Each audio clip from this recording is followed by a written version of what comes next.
6 number ৰাষ্ট্ৰীয় ঘাইপথৰ Gammon দলঙৰ ভয়াৱহ দৃশ্য।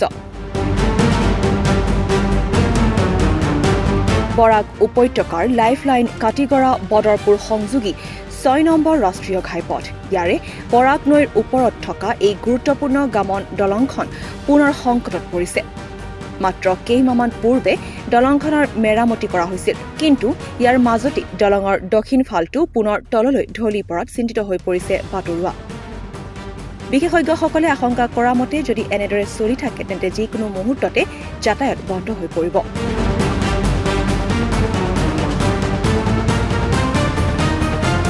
ইয়াৰ লগতে অভিযোগ উত্থাপিত হৈছে অভাৰলোড সিন্ডিকেটৰ ওপৰত তথা অতিৰিক্ত কয়লা, শিল আৰু চূণশিল ভৰ্তি গাড়ীৰ ওপৰত। দিনে ৰাতিয়ে চৰকাৰ তথা প্ৰশাসনক বুঢ়া আঙুলি দেখুৱাই দলঙৰ ওপৰেৰে চলাচল কৰি আহিছে এইসমূহ বাহন।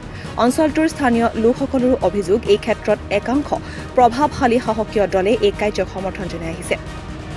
এতিয়া প্ৰশ্ন উত্থাপন হয়, মেৰামতিৰ পিছত চৰকাৰে বাহনৰ ওজনৰ সীমা নিৰ্ধাৰণ কৰিলেও কেইদিনমানৰ ভিতৰতে সেই আদেশ কেনেকৈ উঠাই লোৱা হ'ল? কোনে দি আহিছে অভাৰলোড গাড়ী চলাচল কৰাৰ অনুমতি? একেই কাৰণতে দলংখন কেইমাহৰ আগতো বন্ধ হৈ যোৱাৰ ফলত দৈনিক যাতায়াতত ব্যাঘাত জন্মিছিল। সেই সময়ত যাতায়াত ব্যৱস্থা এক প্ৰকাৰ বিচ্ছিন্ন হৈ পৰিছিল। উল্লেখযোগ্য যে কাটিগড়াত কংগ্ৰেছ কৰ্মীৰ এটা সক্ৰিয় দলে অতি শীঘ্ৰেই অভাৰলোড বাহন চলাচল বন্ধ কৰাৰ দাবীও জনাইছে। আজকে দেখুন ওই যে বরাক ব্রিজ যেটা বদরপুর এবং কাটিগড়ার যেটা সংযোগী ব্রিজ ওইটা দীর্ঘদিনের এই 5 বছর থেকে লাগাতার সিন্ডিকেটের কারণে বিগত 2-3 মাস আগে পর্যন্ত আমরা জনদুর্ভোগ হইতে লাগছে। এই ব্রিজটা বন্ধ হয়েছিল, বন্ধ হওয়ার পরে এখানেও প্রায় 2 কোটি টাকার রিপেয়ারিং কাজ হয়েছে, কিন্তু আজকে প্রায় 3 মাস অতিবাহিত, 3 মাসের মতো সময় হইব, কিন্তু এই ব্রিজের যে দুরবস্থা এটা যে কোনো সময় বড় অ্যাক্সিডেন্ট হইতে পারে, আবার বন্ধ হয়ে যেতে পারে। এটা কোনো আরসিসি ব্রিজ নয়, এটারে মনে হয় যে এটা একটা ঝুলন্ত ব্রিজ। ব্রিজের উপরে উঠার পরে মনে হয় যে 9-10 রেক্টার স্কেলে ভূমিকম্প আইছে।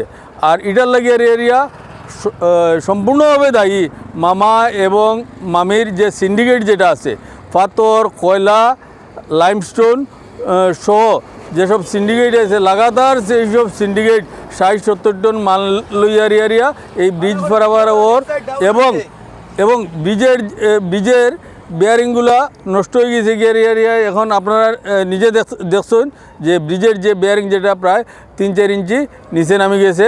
আজকে NHDCIL ডিপার্টমেন্ট আইছিল, কেন আইয়া তারা পরীক্ষা নিরীক্ষা করিয়ারি গেছে, নিচে নামছে তারা। কিন্তু এই বর্ষার সময় মানুষ যে হারে বুকছে, যেভাবে মানুষ পারবার হয়েছে নদী দিয়া এবং নৌকাযোগে মানুষ স্টিমারের মাধ্যমে মানুষ পার হয়েছে, মানুষের খুব কষ্ট হয়েছে। কাটিগড়াৰ পৰা সানু চৌধুৰীৰ ৰিপৰ্ট, ডি নিউজ আৰু ডি নৰ্থ ইষ্ট।